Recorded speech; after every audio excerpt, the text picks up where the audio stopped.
자, 반갑습니다, 형님들. 자, 오늘은 3월 1일. 자, 오늘도 자, 농구 월드컵 아시아 예선 하나, 둘, 셋, 네 경기. 자, 그리고 V리그 자, 두 경기. 자, 그리고 오늘 축구까지 K리그가 개막을 해서 축구까지 해서 오늘 경기들이 조금 다소 많습니다.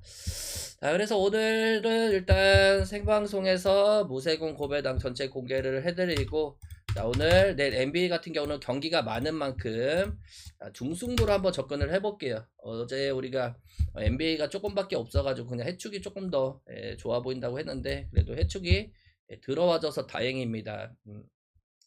자, 일단 오늘은 저도 욕심은 안 내고 3월달 처음인 만큼 욕심은 안 내고 자, 한번 무리하지 않게 접근해 볼게요. 그리고 이 3월 5일날 이제 드디어 WBC가 자, 개막을 하죠. 그리고 3월 25일인가 MLB가 개막합니다. MLB가 개막을 필두로 우리가 뭡니까? 자, 일본 야구, 자, 그리고 국내 야구까지 개막을 합니다. 우리가 주력은 일야, 자, 그리고 MLB, 자, MLB, 그리고 자, 부주력은 국야로 가겠죠. 매번 시즌 똑같이. 자, 우리가 일본 야구를 집중적으로 가져가죠. 그래서 일본 야구, MLB 주력으로 가져가고 야간에는 주간에는 일본 야구 그리고 자, 국야는 일본 야구랑 자, 서브로 들 가망성이 많습니다. 이렇게 해가지고 또 야구 시즌 또 잘 접근해 보겠습니다. 자, 일본 대 한국부터 출발을 해볼게요. 3일절 날 한일전이 지금 오늘 경기가 열리죠. 자, 일단 대한민국은 2차 예선에서 대만한테 65대 77로 졸전을 펼쳤죠. 경기 운영 전반적으로 그냥 문제점이 두드러지게 나왔습니다. 가장 큰 원인은 그냥 공격의 단조로움 그리고 대만의 압박 수비에 당했죠. 그리고 외곽슛 의존도가 높아지면서 외곽 난사가 들어가다 보니까 역시나 어려움을 겪었다. 뭐 이현중이 18득점 올린 거 빼고는 자, 우리나라 선수들이 두 자릿수 올린 선수들이 그렇게 많이 없습니다. 역시나 이 수비에서도 그냥 무너졌죠. 자, 그리고 일본 같은 경우는 중국전에 패배했지만 우리나라랑 경기 내용은 완전히 달랐다고 봅니다. 이에 두 자릿수까지 앞서 나가다가 뭐 3쿼터, 4쿼터 때 조금 무너지긴 했지만 그래도 전반전에는 상당히 좋았습니다. 이 하프코트 상황에서 공격 리듬이 조금 정체되면서 외곽 성공률이 떨어지면서 그 경기가 진 거지. 일본의 이 시스템 농구는 역시나 상당히 높게 평가할 만하다고 봅니다. 자, 일단 오늘 경기 같은 경우는 일본 홈에서 열리죠. 템포 싸움에서는 역시나 일본이 조금 더 빠르게 가져갈 가망성이 많습니다. 그리고 공격 구조 완성도도 완전 좀 차이가 나죠. 일본은 이제 다수의 외곽 옵션각 그리고 팀 전술 기반으로 공격하는 활용을 하는 반면에 한국은 이 특정 선수, 이 득점원이 이존도가 상당히 높죠. 자, 일본이 리드를 잡고도 경기 후반 뭐 집중력 문제로 패배를 하긴 했지만 경기력 자체는 좀 전에 말씀드린 대로 우리나라랑 완전 상반이 된다고 봅니다. 하윤기의 빈자리가 조금 많이 아쉽죠, 우리나라는. 자, 그렇기 때문에 우리가 뭐 3일절이지만 그래도 자, 일본 승. 자, 그리고 자, 마헨. 자, 그리고 언어바는 그래도 언더 쪽으로 봐야 되지 않을까. 자, 에고뱃을 가기에는 여전히 조금 다소 어렵다고 봅니다. 자, 그리고 이제 OK저축은행 대 현대캐피탈로 넘어갈게요. 자, 홈에서 강한 OK저축은행이죠. 최근 흐름은 급격히 무너지고 있죠. 뭐 우리카드전 패배로 3연패에 빠지면서 순위가 하락을 했죠. 경기 내용 역시 조금 다소 많이 아쉬웠습니다. 최근의 경기에서 보시면 공격 성공률이 40% 수준에 머물면서 역시나 이 디미트로프죠. 디미트로프가 부진한 게 조금 많이 큽니다. 그날 보시면 우리 카드전에서 3대1로 패배할 때 보면 자, 디미트로프가 13득점에 그쳤죠. 그리고 정강이는 10점에 그치면서 패배를 했고 4세트 때는 25대 10이라는 졸전을 펼쳤습니다. 자, 현대캐피탈 역시 한국전력 상대로 홈에서 3대1 패배를 당했죠.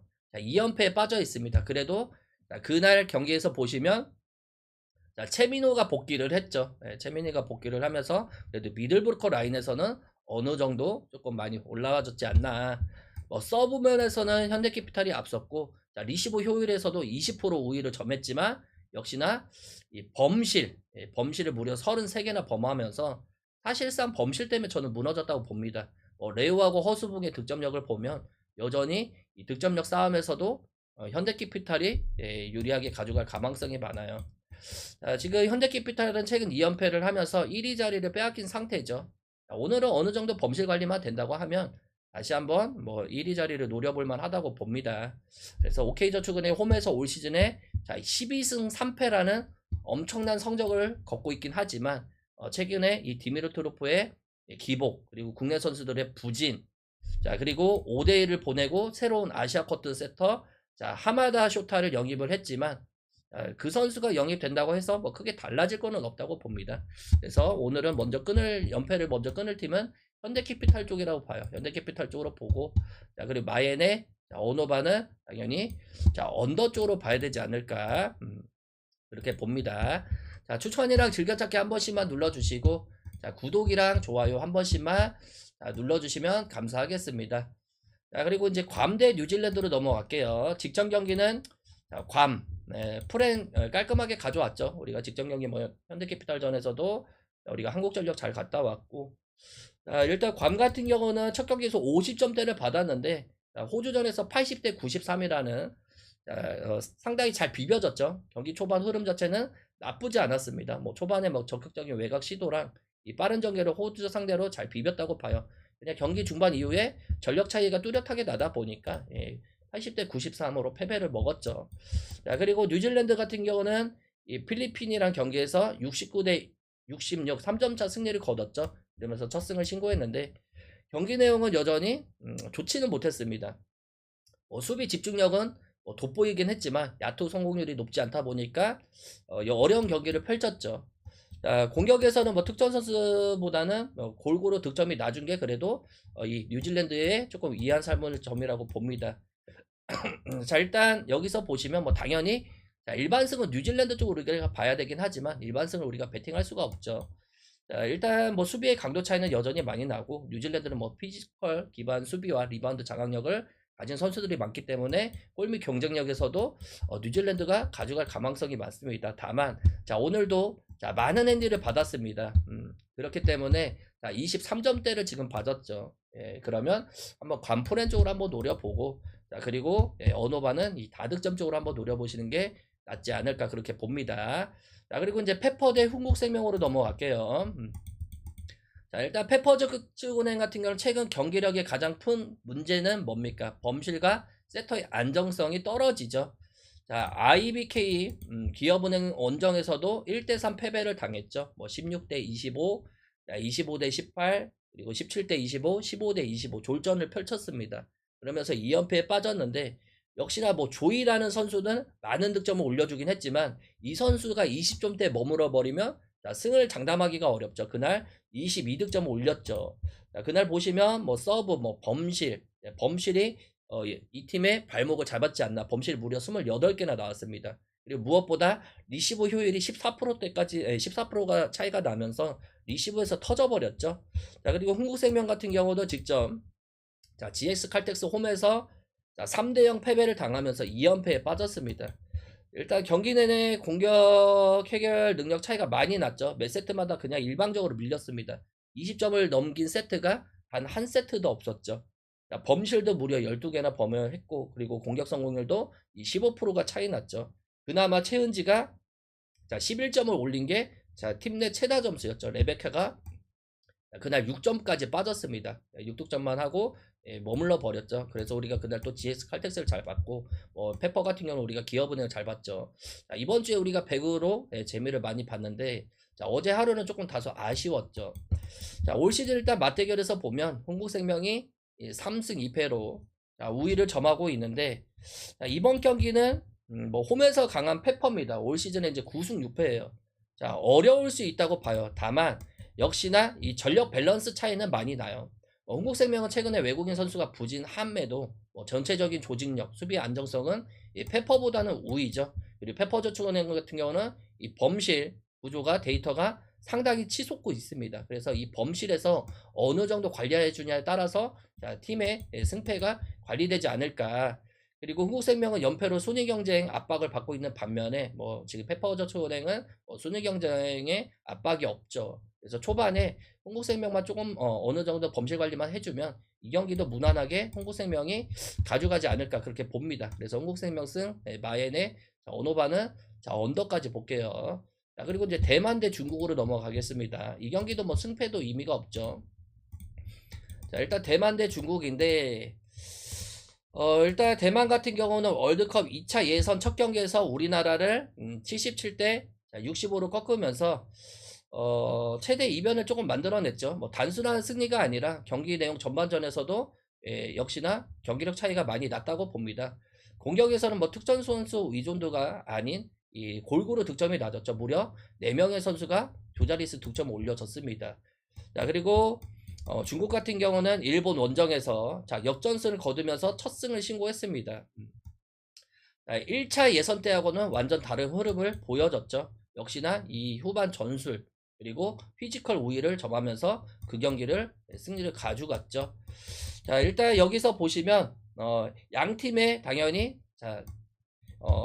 경기력 차이도 많이 나고 뭐 선수들의 전력 차이도 많이 납니다. 뭐 일반승은 우리가 중국승을 여전히 봐야 된다고 봐요. 그리고 후반 이 트랜지션 공격도 역시나 많이 차이가 나죠. 그리고 수비 집중력 차이도 많이 난다고 봅니다. 그냥 우리나라가 못해서 대만이 이긴 거지. 뭐 대만을 우리가 높게 평가할 필요까지는 없다고 봐야죠. 그래서 이 경기도 중국 마헨 오노바는 언더 쪽으로 볼게요. 자, 그리고 이제 필리핀 대 중국으로 넘어갈게요. 자, 필리핀 대 중국인데 자, 필리핀 같은 경우는 뉴질랜드 전에서 66대 69로 패배를 했죠. 자, 경기 내용은 그렇게 나쁘지는 않았지만 역시나 공격력 면에서는 조금 다소 아쉬웠죠. 자, 막판에 경기 후반에 뭐 11점 차까지 뒤지면서 따라가면서 이제 역전까지 만들어냈지만 역시나 이 승부처에서 아쉽게 패배를 먹었습니다. 가장 큰 문제점은 공격적인 완성도가 조금 떨어졌다는 거. 그리고 이 피지컬이 강한 뉴질랜드 상대로 뭡니까 찬스를 만들어내지 못한 게 그게 조금 아쉬웠던 게 아니었나 그렇게 봅니다. 그리고 호주 같은 경우는 괌을 상대로 93대 80으로 승리하면서 조별리에선 전승을 기록을 하고 있죠. 3연승을 기록하고 있고 뭐 가장 안정적인 경기력을 보여주고 있는 팀입니다. 초반 다소 느린 출발에도 불구하고 뭐 경기 중반 이후에 보시면 역시나 이 압도적인 피지컬로 상대방을 압도를 했죠. 그리고 외곽의 화력 차이에서도 어느 정도 많이 낮다고 봅니다. 그날 보시면 이 크랩스가 3점슛 8개 포함해서 28득점 올려줬죠. 이 쿼터 때는 뭐 16대 2도 나와줬고 역시나 이 공수 밸런스가 완벽한 팀이라고 봐요. 전력의 깊이 차이, 뭐 공격의 옵션 차이, 필리핀은 특전 선수에 의존하는 반면에 호주 같은 경우는 다르죠. 경기 후반 능력도 역시나 이 호주가 가져갈 가망성은 많습니다. 필리핀이 홈 분위기 바탕으로 초반에 접전을 만들어낸다고 하더라도 후반의 경기력 차이는 많이 날 거라고 봐요. 그래서 이것도 우리가 호주 승, 그리고 호주 마옌, 언어반은 다득점 쪽으로 봐야 되지 않을까 이렇게 봅니다. 자, 그리고 이제 빠르게 이제 J리그로 넘어갈게요. 다소 조금 어려운 리그들이죠. 뭐 J리그, K리그, 뭐 K2 리그는 뭐 더욱더 어렵고 LADBC, 세리에까지 간단하게 정리하고 오늘 3월 1일 경기 마감하겠습니다. 자, 일단 오카야마 같은 경우는 개막 이후에 아직까지는 승리가 없습니다. 최근 이 간바 오사카 상대로 20개의 슈팅을 기록하고도 단 한 골에 그쳤죠. 그러면서 2대1 역전패를 당했습니다. 그만큼 골 결정력의 문제가 조금 심각한 팀이죠. 수비 또한 완벽하지가 않죠. 3경기에서 무려 4실점을 기록을 했고 클린시트도 아직까지 단 한 번도 없습니다. 나고야 같은 경우는 직전 이 나가사키전에서 3대1 패배를 당하면서 시즌 첫 패배를 기록을 했죠. 전반 30분간 경기가 조금 다소 아쉽긴 했지만 그래도 이 후반전에 상당히 좋은 모습을 보여줬죠. 3경기 연속 2득점으로 공격 수치가 상당히 좋은 팀에 속한다고 저는 봅니다. 역시나 이 두 팀의 전력 차이를 봐서는 나고야가 조금 더 유리하게 가져갈 거라고 봐요. 최근 맞대결에서도 오카야마는 나고야 상대로 승리가 없죠. 최근 4차례 맞대결에서 1무 3패입니다. 홈에서도 0대1 패배가 반복되고 있죠. 통산 득점에서도 열세를 기록하고 있습니다. 그만큼 이 경기는 나고야가 상당히 좋아 보이는 경기 중에 하나라고 봐요. 나고야 승, 나고야 햄무. 오노바는 언더 쪽으로 봐야 되지 않을까 이렇게 봅니다. 자, 그리고 이제 전북현대 대 부천FC죠. 자, 올 시즌 일단 강력한 우승 후보죠. 자, 지난 시즌 리그 정상에 오른 자, 전북현대죠. 자, 겨울 이적 시장에서 이 박진섭 그리고 홍정호, 자, 전진우를 팀을 떠나 보냈죠. 자, 그리고 오베르단이나 김승섭, 못다를 영입하면서 자, 공백을 빠르게 메꿨습니다. 오베르단은 뭐 중원에서 이 활동량과 이 탈압박이 상당히 좋은 선수죠. 자, 그리고 못다 같은 경우는 이 슈퍼컵에서 상당히 좋은 모습을 보여줬습니다. 자, 그리고 무엇보다 감독 교체도 있었죠. 자, 포획 감독이 떠난 다음에 정경용 감독이 지휘봉을 잡았죠. 자, 정경용 감독 같은 경우는 뭐 433을 즐겨 쓰는 이 감독인데 역시나 이 빠른 측면을 빠른 측면을 활용하는 감독 중에 한 명이라고 봅니다. 자, 그리고 부천 FC 같은 경우는 지난 시즌 K2 리그에서 19승 10무 10패로 이 리그 3위를 기록했던 팀이죠. 자, 승격에 성공해서 이제 올해 첫 K1 리그에서 이제 선보입니다. 자, 여기 같은 경우는 뭐 감독이 지금 장기 집권을 하고 있는 팀이죠. 이영민 감독 체제에서 2021 시즌서부터 지금까지 이 3백 기반으로 빌드업 축구를 하는 팀입니다. 뭐 당연히 조직력은 상당히 좋을 수밖에 없죠. 그리고 공격에서는 이 바사니가 핵심이죠. 바사니가 뭐 리그 레벨 차이는 여전히 많이 크다고 봐요. 뭐 최근 공식 맞대결 데이터는 없죠. 뭐 객관적인 전력, 뭐 최근 시즌 성적만 봐도 뭐 전북이 오히려 가져갈 가망성이 그냥 많다고 봐야 되지 않을까. 그래서 이 경기도 뭐 첫 경기긴 하지만 우리가 뭐 전북현대 승쪽으로 보고 그리고 마엔까지 한번 노려봐야죠. 그리고 언어반은 언더 쪽으로 한번 볼게요.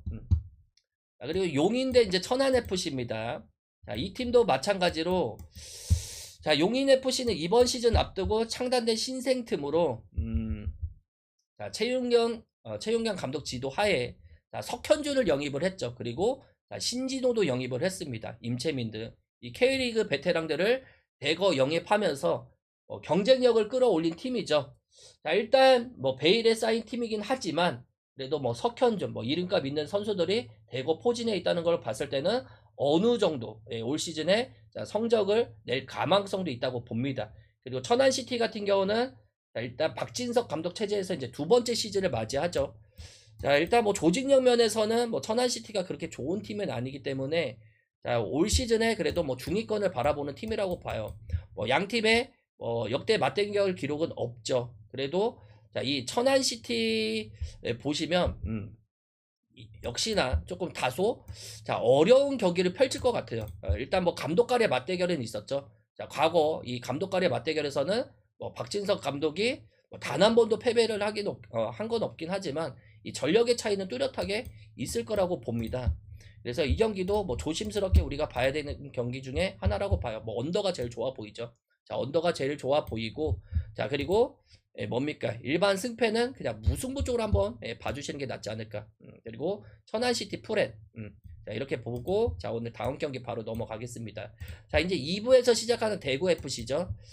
자, 일단 여기서 보시면 자, 지난 시즌 이제 강등된 팀이죠.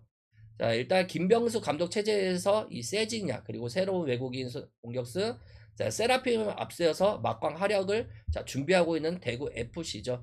자, 그리고 조금 다소 아쉬운 거는 정우재, 뭐 박대훈, 뭐 장성원. 자, 부상으로 일단 전력 누수가 상당히 심합니다.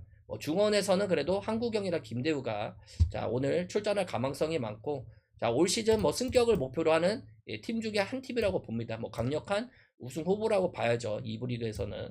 자, 그리고 화성FC 같은 경우는 뭐 차두리 감독이 자, 올 시즌에도 자, 겸임하면서 올 시즌에도 이 화성FC를 이끌고 있는데 자, 이 팀도 보시면 뭐 베테랑 이종석이 포진해 돼 있죠.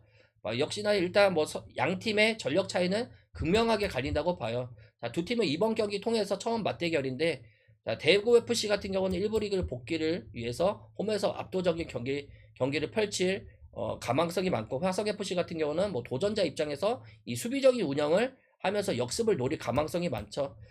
전체적인 이 선수들의 개개인 능력이랑 기량 차이는 역시나 두 팀은 많이 난다고 봅니다. 그래서 이 경기도 우리가 뭐 대구 FC 승쪽으로 당연히 봐야 될 것 같고 언어반은 이 다득점까지 한번 노려봐야 되겠죠.